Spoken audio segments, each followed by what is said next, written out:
कृष्ण से मिलने की तड़प। इसलिए गोपियां दौड़ लगाती हुई वृंदावन में पहुंच गईं, जहां भगवान कृष्ण यमुना जी के किनारे बांसुरी बजा रहे थे।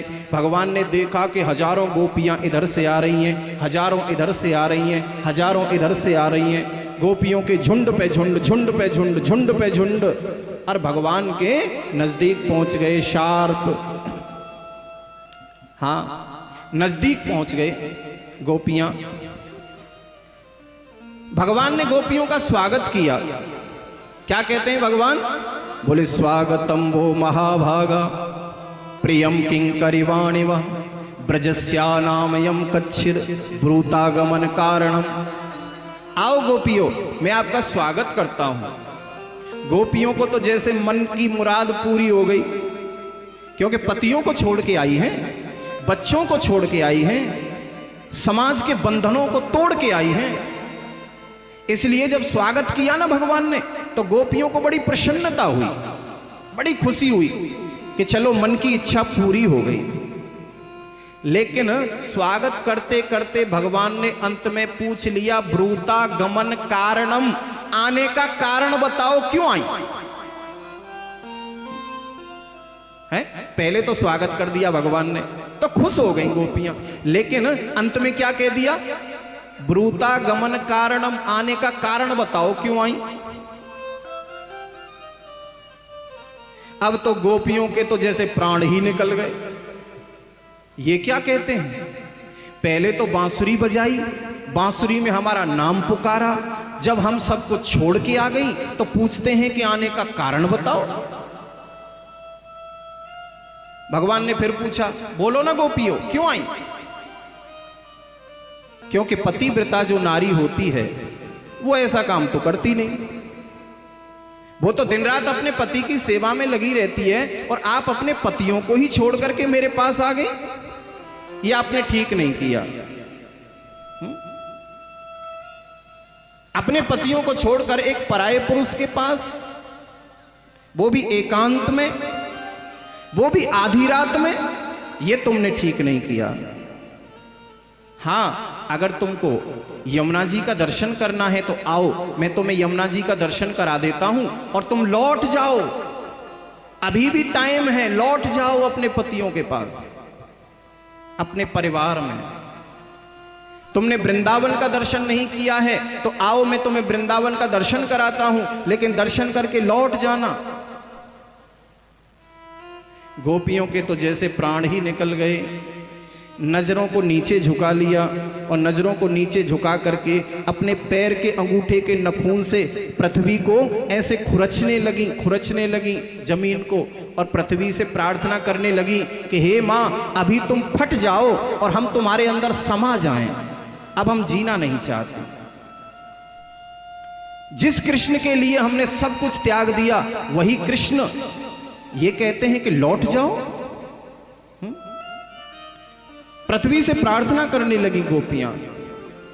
भगवान कृष्ण कहते हैं, देखो गोपियों, जो पतिव्रता नारी होती है ना, वो एक एक नहीं, दो दो नहीं, तीन तीन पीढ़ियों का उद्धार कर देती है, और उसका काम है केवल पति का सेवा करना। और तुम उन्हीं पतियों को त्याग करके मेरे पास आ गई, तुमने ये ठीक नहीं किया, अब तुम लौट सकती हो, जाओ, लौट जाओ। गोपियों ने कहा, लौटना तुमने इतना आसान समझ लिया है क्या? लौटना इतना आसान है? एक बार मर्यादा की रेखा पार कर दे, और उस मर्यादा की रेखा में दोबारा लौटा नहीं जाता। एक बार उस रेखा को पार कर दिया। लक्ष्मण ने सीता जी के जब हरण हुआ, उससे पहले लक्ष्मण ने सीता जी के चारों तरफ एक बाण से रेखा बना दी, और कहा कि माता, बस इस रेखा को पार मत कर देना, जब तक तुम इस रेखा के अंदर हो तब तक कोई तुम्हारा बाल बांका नहीं कर सकता, लेकिन अगर रेखा के बाहर आई तो फिर कोई गारंटी नहीं है। रावण ने इतना प्रयास किया, जब भी वो रेखा के अंदर जाता है तो अग्नि जलती है, अंदर जा नहीं पा रहा। रावण जैसा विद्वान, रावण जैसा शक्तिशाली राजा उस रेखा को पार नहीं कर सका जब तक सीता उस रेखा के अंदर थी। लेकिन जैसे ही सीता ने उस रेखा को पार किया तो रावण आसानी से सीता का हरण करके ले गया। तो गोपियां कहती हैं कि इतना आसान है क्या लौटना? चाहे हम मर जाएंगी लेकिन लौट के नहीं जाएंगे। कदम आगे बढ़ गया तो बढ़ गया। तो भगवान कृष्ण ने उनको एक पतिव्रता नारी की कथा सुनाई, प्रसंग सुनाया। भगवान कहते हैं कि मैं बताता हूं तुम्हें पतिव्रता नारी क्या होती है। भगवान कहते हैं कि पतिव्रता नारी थी, दिन रात अपने पति की सेवा करती, दिन रात। एक बेटा था 1-1.5 वर्ष का इकलौता। रोजाना ये पति पत्नी हवन करते, अपने आंगन में अग्नि कुंड बना था। आज दोनों हवन कर रहे थे और हवन करते करते इसके पति को नींद आ गई। जैसे ही हवन पूरा हुआ पति को नींद आ गई और नींद में अपनी पत्नी की गोदी में ही लेट गया। गोदी में लेटा, गहरी नींद में सो गया। अब इसका जो इकलौता बेटा था 1-1.5 वर्ष का, वो आंगन में ही खेल रहा था। घुटमन घुटमन चल के वो बालक धीरे धीरे अग्नि कुंड के पास आ गया जिसमें अग्नि जल रही थी। अब ये स्त्री सोचती है कि मेरा बेटा कहीं इस अग्नि कुंड में न कूद जाए, लेकिन करे क्या, अपने पति को जगा भी नहीं सकती। मन में सोचने लगी अगर मैंने अपने पति को जगाया, उठाया तो मेरा पतिव्रत धर्म नष्ट हो जाएगा, और अगर मैंने पतिव्रत धर्म को बचा लिया तो मेरा बेटा नष्ट हो जाएगा, मेरा बेटा मर जाएगा। अब इसके मन में मंथन चल रहा था कि मैं बेटे को बचाऊं या पतिव्रत धर्म बचाऊं। अंत में इसने देखा कि जो एक बेटा था वो धीरे धीरे बिल्कुल नजदीक पहुंच गया अग्नि कुंड के। लेकिन इस स्त्री ने, भगवान कृष्ण कहते हैं कि इस नारी ने अपना पतिव्रत धर्म बचाया। इसने तय कर लिया कि चाहे मेरा इकलौता बेटा अग्नि में कूद जाए, मर जाए, मुझे फर्क नहीं पड़ता, लेकिन मैं अपने पतिव्रत धर्म को नष्ट नहीं कर सकती।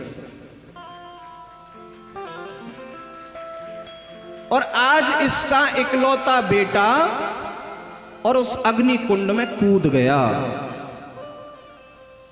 अग्नि कुंड में कूद गया। जैसे ही कूदा इस स्त्री के नेत्र बंद हो गए और आंसुओं की धारा बहने लगी कि आज मेरा बेटा खत्म हो गया। जैसे इसकी आंखों से आंसू निकले, वो आंसू इसके पति गोदी में सो रहे थे उसके चेहरे पे गिरे। वो हड़बड़ा करके उठा, बोले क्या हुआ? बोले आज मेरा बेटा खत्म हो गया। ऐसे पति को हटाया, दौड़ी दौड़ी गई अग्नि कुंड के पास। भगवान कृष्ण कहते हैं कि गोपियों देखो, उस स्त्री के पतिव्रत धर्म के प्रभाव से उसका बेटा जो अग्नि में कूद गया था, आज पतिव्रत धर्म के प्रभाव से उसका इकलौता बेटा अग्नि में भी खेल रहा था, उसको कुछ नहीं हुआ। भगवान कृष्ण कहते हैं कि यह पतिव्रत धर्म है और तुमने वही पतिव्रत धर्म छोड़ दिया, तोड़ दिया। अब गोपियां कहने लगी अच्छा, तुमने हमको पतिव्रत धर्म की शिक्षा दी है, हम भी कुछ आपसे कहें कि तुम बोलते रहोगे? भगवान बोले तुम भी बोलो, तुम क्या कहना चाहती हो? बोले हम भी तुमको एक पतिव्रता नारी का ही धर्म सुना रहे हैं। बोले सुनाओ। अब गोपियां कह रही हैं कृष्ण से कि एक पतिव्रता नारी थी, वह भी दिन रात अपने पति की सेवा करती। एक बार उसका पति परदेश जाने लगा धन कमाने के लिए, तो रोने लगी, मैं भी आपके साथ चलूंगी, आपके बिना नहीं रह सकती। पति ने समझाया कि अभी हमारा जो बिजनेस है, हमारा जो काम है, नया नया है, कुछ दिन तुम यहां रहो, जब हमारा काम अच्छा चलने लगेगा तो मैं खुद तुमको लेने आऊंगा। बोले मैं आपके बगैर कैसे रहूंगी? तो पति ने क्या किया, अपनी एक मिट्टी की मूर्ति बना के उसको दे दी। बोले तुम ना इसको ही पति समझना, यानी मुझे समझना, और इसकी ही सेवा पूजा करना। अब ये स्त्री अंदर से दरवाजा लगा लेती और दिन रात उस मिट्टी की मूर्ति यानी अपने पति की मूर्ति की पूजा करती रहती, दिन रात। कई महीनों बाद जब उसका पति परदेश से लौट करके आया तो दरवाजा लगा था, उसने दरवाजा खटखटाया। उसकी पत्नी जो है मिट्टी की मूर्ति की पूजा कर रही थी। जब दरवाजा खटखटाया तो यहां पर गोपियों ने कृष्ण से प्रश्न किया कि कृष्ण अब तुम बताओ, उस समय उस स्थिति में उस स्त्री को क्या करना चाहिए था? वो मिट्टी की मूर्ति की सेवा कर रही थी, वो करनी चाहिए थी, या सच्चा पति दरवाजे पे खड़ा है, दरवाजा खोलना चाहिए था, क्या करना चाहिए था? कृष्ण ने कहा इसमें भी कुछ बताने की बात है। अरे जब द्वार पे सच्चा पति खड़ा है तो फिर मिट्टी की मूर्ति की सेवा करने से क्या लाभ? उसको दरवाजा खोलना चाहिए था। गोपियों ने कहा बस हम यही आपसे सुनना चाहती थी, न्याय आपने कर दिया।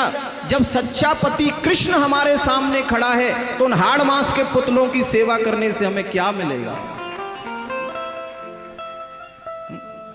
सच्चा पति कौन है? परमात्मा। जगतपति किसे कहते हैं? जगतपति कृष्ण। गोपियां कहती हैं यही तो मीराबाई ने कहा। मीराबाई ने क्या कहा कि ऐसे बर को क्या बरे और जो जन्म ले मर जाए, और बर बरिए गोपाल को जैसे छोड़ लो अमर हो जाए। क्या कहती है मीराबाई? बोले ऐसे व्यक्ति को पति बनाने का क्या लाभ जो इस जन्म में तो हमारा है और अगले जन्म में किसी और का है। ऐसा पति बनाओ ना जो जन्म जन्मांतर तक चेंज ही ना हो, एक ही रहे हमेशा। बरबर ये गोपाल को जैसे चुड़ लो अमर हो जाए, यानी सुहाग अमर हो जाए। तो गोपियां कहती हैं कि जब सच्चा पति परमात्मा हमारे सामने खड़ा है तो उन हाड़मास के पुतलों की सेवा करने से हमें क्या लाभ? सेवा करेंगे तो हम परमात्मा की करेंगे। आज देखो गोपियों के सामने कृष्ण हार गए। परमात्मा हमेशा प्रेम से हारते हैं, ध्यान रखना। हाँ, प्रेम के बंधन में मोहन बंध गए, प्रेमियों ने जो बनाया बन गए। परमात्मा हमेशा परास्त होते हैं तो केवल प्रेम से होते हैं, बाकी और कोई साधन ऐसा नहीं जो परमात्मा को जीत सके। परमात्मा को आज तक कोई जीत नहीं पाया, केवल प्रेम जीत सकता है, केवल प्रेम।